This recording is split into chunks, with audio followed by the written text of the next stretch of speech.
Salut à tous, c'est Pank Bachano, bienvenue sur cet hypnopapotage où on va un petit peu parler des conseils dans le cadre de l'hypnothérapie.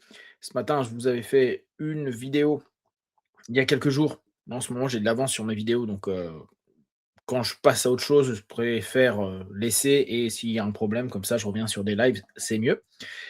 Et c'était dans un cadre de post séminaire sur Questiosophie, donc c'est 4 postures Questiosophie. Et la notion qui m'intéressait et sur lequel on a échangé, ça a été un moment sur les conseils. Alors, première chose, le cadre dans lequel je parle, c'est vraiment le conseil dans le cadre de l'hypnothérapie. Dans les autres systèmes psychothérapeutiques, c'est pas à moi de vous dire, j'ai pas l'expérience suffisante. Pour moi, je suis un hypnothérapeute. Donc, c'est autour de cette logique de l'hypnose dont je vous parle. Un des points intéressants et sur lequel je veux d'entrée qu'on soit d'accord, c'est que l'hypnose, par essence, n'est pas neutre. L'hypnothérapeute, l'hypnotiste, il n'est pas en posture basse.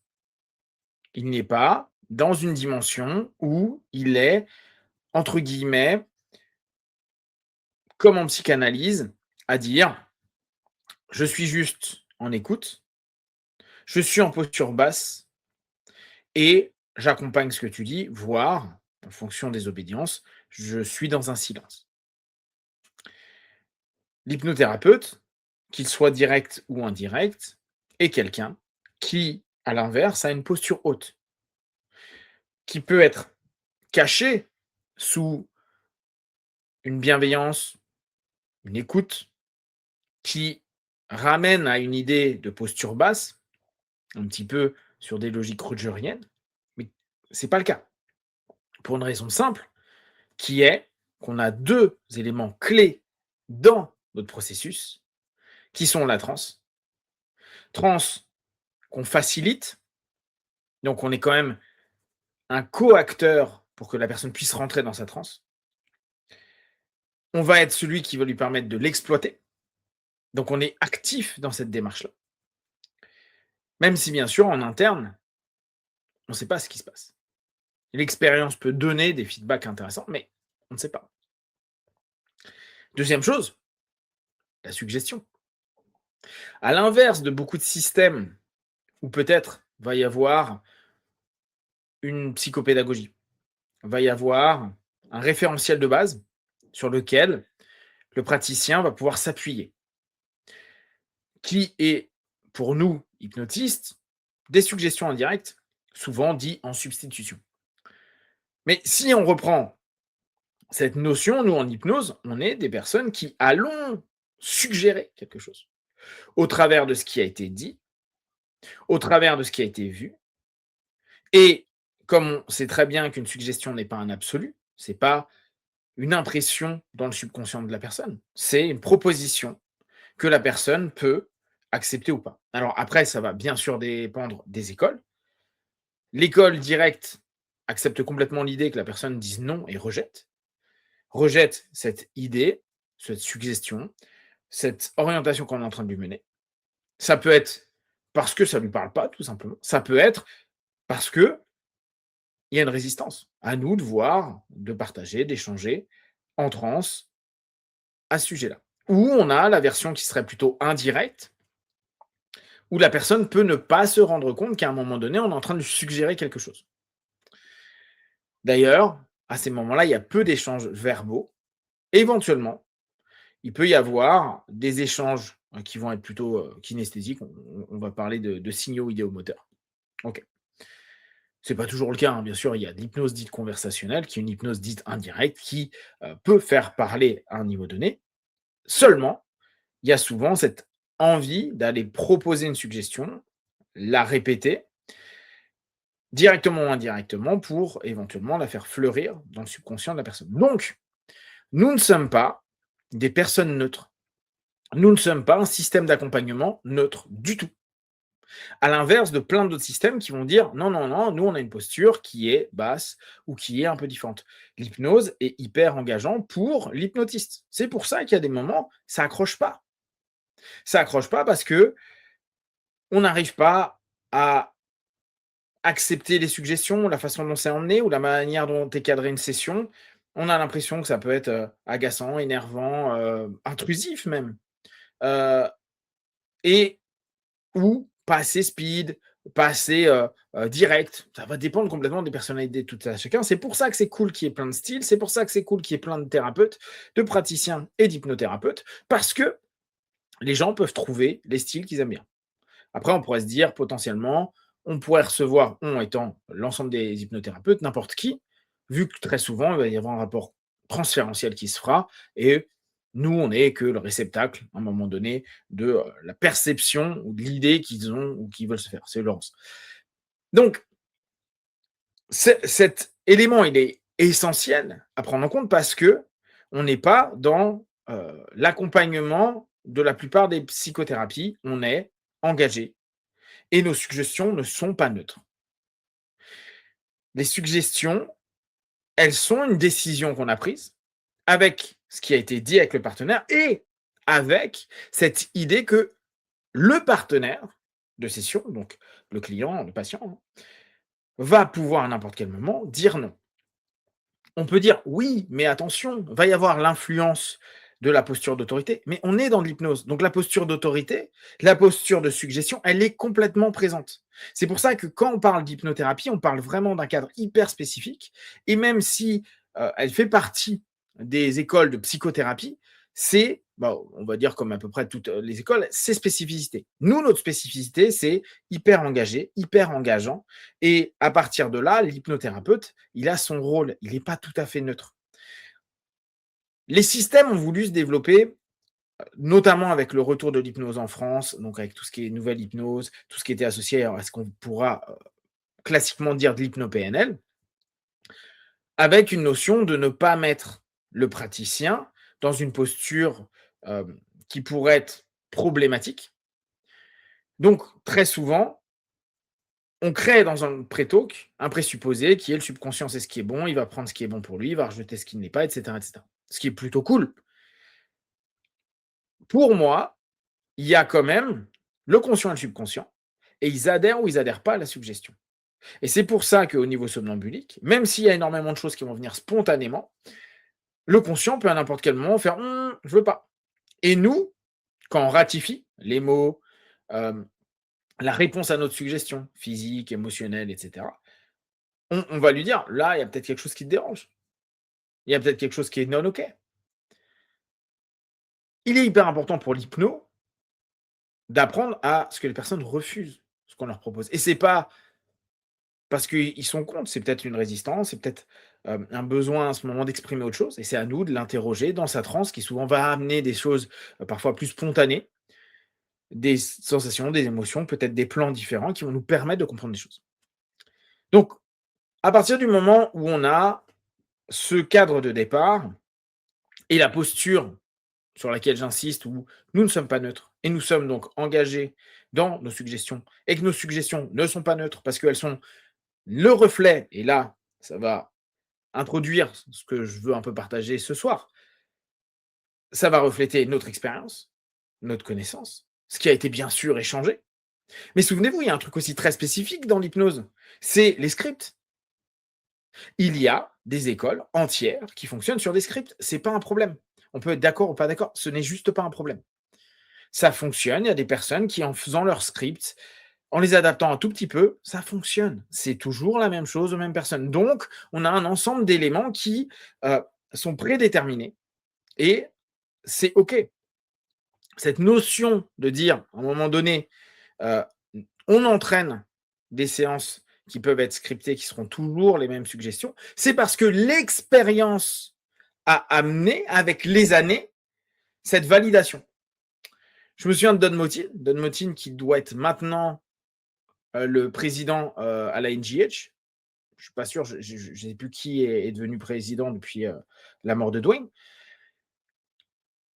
Il nous disait en cours que À partir du moment où vous créez une espèce de manuel personnel de vos propres scripts et façons de fonctionner, vous allez les valider et les corriger en fonction du nombre de fois où vous les utilisez et puis de la réception de ces derniers et bien sûr du feedback. Est-ce que la personne a arrêté de fumer? Est-ce que la personne est moins déprimée, moins mal à l'aise, moins stressée, moins ceci, cela?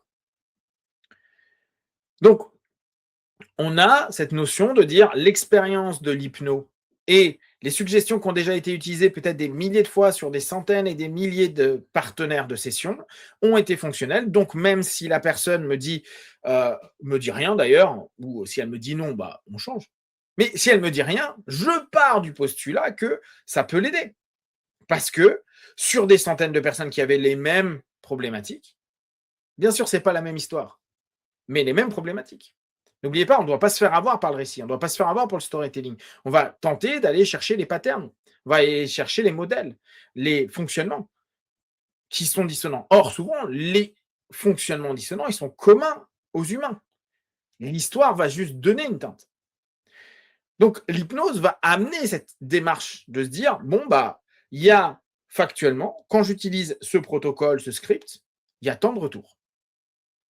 La personne ne m'a pas parlé de ceci ou de cela.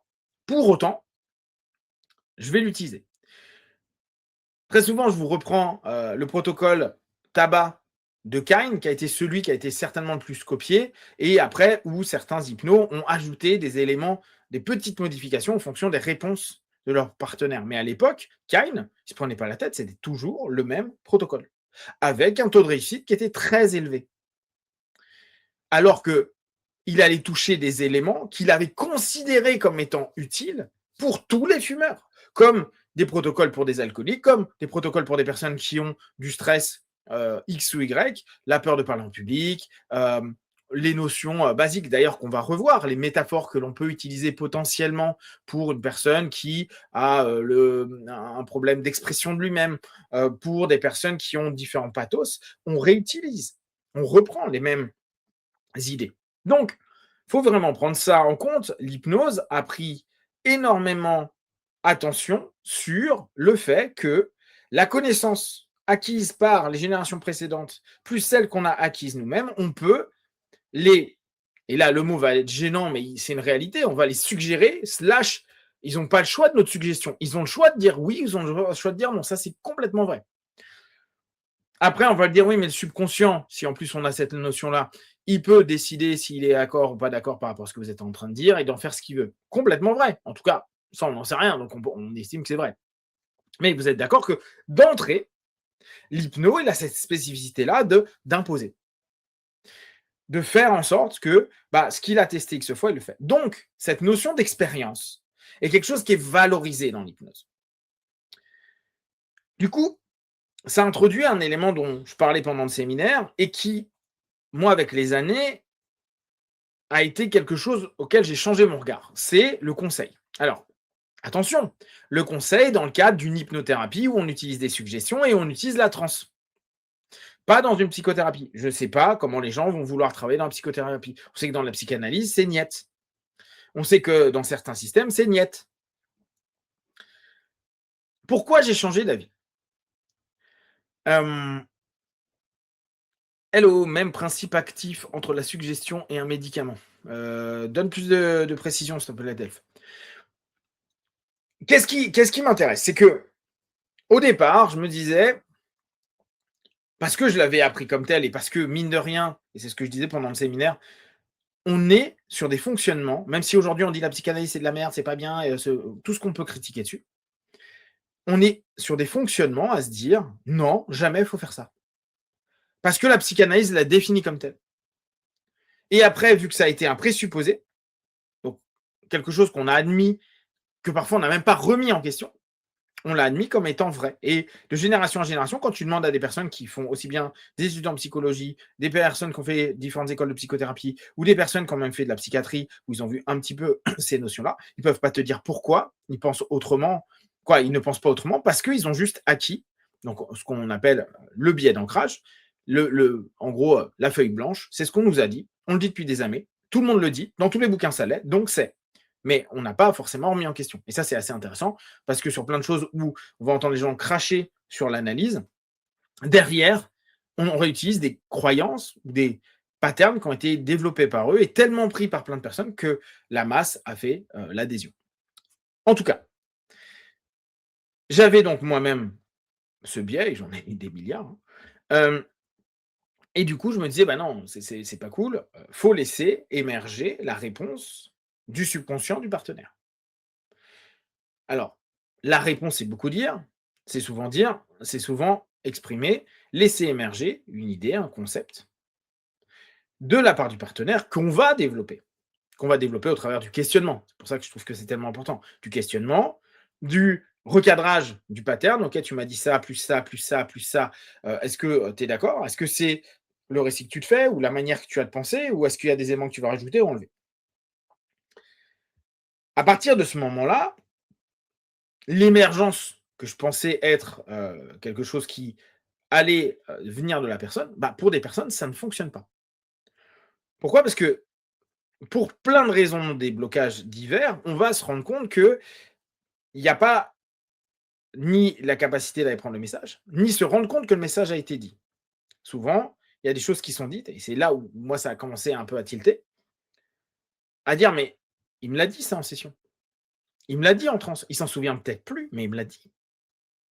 Donc ce qui va sembler à un moment donné être sa décision, mais dont il ne se souvient plus parce que sortie de transe, parce que, ça a été quelque chose qui émotionnellement a pu, travailler et cetera, a été pour moi à dire: «Bon bah, j'ai l'info et je vais lui conseiller, je vais lui donner la suggestion», parce que moi c'est dans cette notion-là que je l'ai, ce qu'il m'a dit précédemment.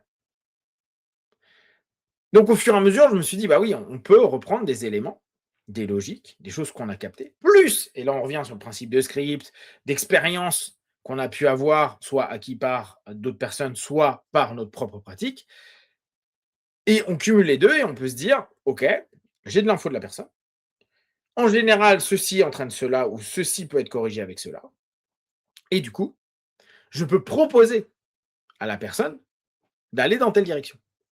Attention, on n'est pas en train de dire, et quand je dis on, c'est je ne suis pas en train de dire que ce que je vais dire, et c'est exactement le même principe que la suggestion, c'est un absolu. Au contraire, c'est il y a une proposition, et d'ailleurs, et là on l'a même en TCC, les prescriptions de tâches sont des conseils, des orientations pour permettre de valider, de ressentir et de se dire: «OK, je vais prendre ou pas une décision, je vais y aller».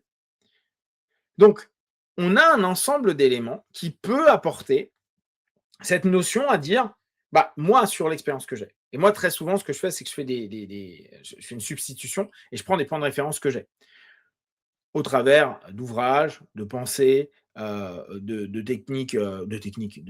modèles psychothérapeutiques, à dire: «Bah, voilà, eux, ils pensent ça, donc ça peut être intéressant de le voir. Moi, je t'inviterais à aller dans cette direction-là. Qu'est-ce que tu en penses? Est-ce que ça te parle? Est-ce que ça te semble complètement à l'ouest?» et cetera, et cetera. La personne reste décisionnaire et j'aime à nommer les choses que je fais. Souvent, je dis: «Bah, ça, c'est une hypothèse» ou ça sera un conseil que je peux te donner au travers de l'expérience. Mais tout comme c'est un principe de suggestion. Je le mets au même niveau. Là, tu dis: «Le principe actif du médicament marche pour une pathologie donnée, quel que soit le patient, tel que tu décris le protocole cigarette, par exemple, ça me semble similaire». Exactement. Ouais, ouais. Globalement, on sait qu'il y a un taux de réussite et un taux d'échec. Donc, quand on est dans la notion de conseil, c'est pas juste, je parle avec Bob au bar, qui est mon pote, et je lui donne un conseil sur sa vie à venir parce que, bah, j'ai une pinte dans la gueule et que, je le sens, pulsionnellement que c'est ça que je dois dire. Le travail dans l'hypnothérapie, si on part sur une notion plus de conseil à certains moments, c'est de prendre un ensemble d'éléments de référence, plus un ensemble d'éléments qu'il a dit, plus l'ensemble des patterns qu'il est en train de mettre en place et dire, bah, là, une des possibilités, une des solutions, une des possibilités, quoi, une des options que tu as, c'est ça. Ça ne veut pas dire, prends cette option. Et attention, parce que ce qui pourrait dire: «Oui, mais là, du coup, il va le prendre parce que tu le conseilles». Bah, je reviens, un hypno fait des suggestions à longueur de temps pendant ses séances, pendant que les personnes sont en transe et ils le prennent ou ils le prennent pas. Si on n'a pas de problème sur cette idée-là, à se dire en session, les personnes vont prendre ou ne vont pas prendre, vont réagir, pas réagir, vont accepter, pas accepter, vont te faire un feedback à te dire ça j'aime ou j'aime pas, le conseil est exactement la même chose. C'est pour ça que pour moi, dans le cadre de l'hypnothérapie, la notion que les Américains appellent du counseling peut être intéressant. Parce que ça reste un des outillages de suggestion. On va dire que c'est un sous-modèle, un sous-cadre de la suggestion. Et il n'est pas plus puissant que la suggestion en indirect qu'on a fait. Il n'est pas plus puissant que la suggestion qui a été en commun prise avec la personne. Parce que, attention, une des choses qu'on observe beaucoup en hypnose, c'est pas parce que la personne va dire des mots qui lui parlent et qu'on va l'exploiter dans la direction de suggestion que ça va lui donner un impact. Pourquoi? Parce qu'il y a de fortes chances que ces mots-là, il les ait déjà exploités des tas de fois par lui-même, il se les ait répétés. Peut-être même, pour certains, ils ont médité dessus, ils ont fait de l'auto-hypnose, ils ont fait de la sophro, ils ont fait plein de choses, de la visualisation et tout ce que vous voulez, et ça n'a pas fonctionné. Donc ces mots ne sont pas fonctionnels. On aime à dire oui, mais comme ça, au moins ça vient de lui. Mais ce qui vient de lui, si c'était effectif, si en gros, ça répondait pas à nourrir un pattern qui était dissonant, mais réellement était un rupteur pour le pattern, ces mots auraient depuis longtemps eu un impact, ce qui n'est pas le cas.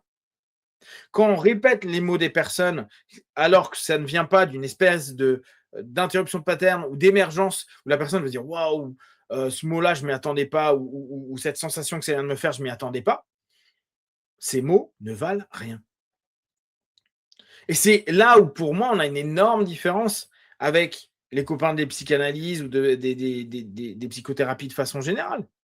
C'est qu'on ne prend pas en compte, on prend pas en compte, on modère la réalité de ce que la personne va dire, ce qu'elle va exprimer et les mots qu'il va exploiter.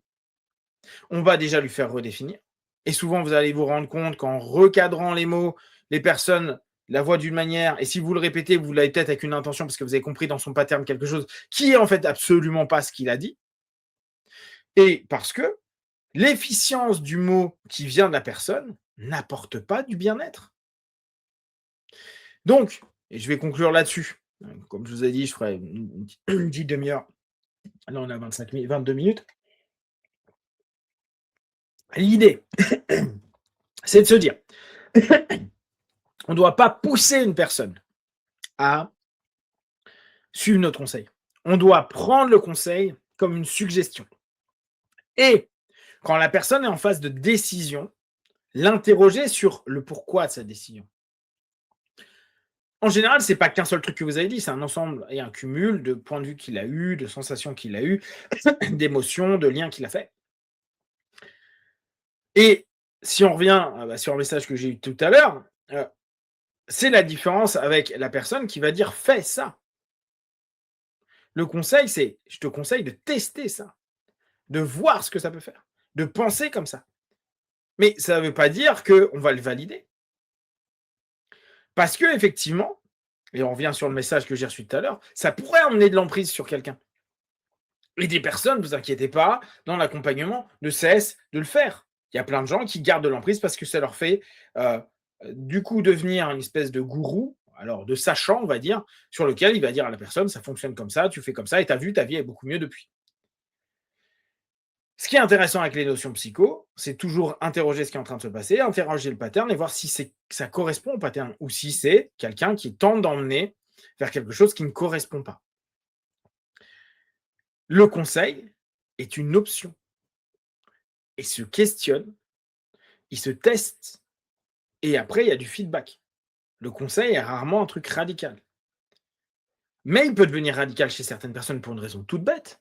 Parce que la personne va à un moment ou à un autre l'accumuler avec des sensations, des émotions, des réflexions qu'il y a eu, des mal-être, qui d'un coup pourraient sembler être liés uniquement au conseil, alors que non. Le conseil pour lui, et comme une suggestion qu'on peut faire, a été un déclencheur, un trigger, à un moment donné, d'une action qui va mener, une décision qui va prendre. Pour autant, ça restait une suggestion qui a juste impacté, ou en tout cas a fait effet domino, a mis en lumière quelque chose pour que, il y ait une décision, une action, un changement ou, quoi que ce soit.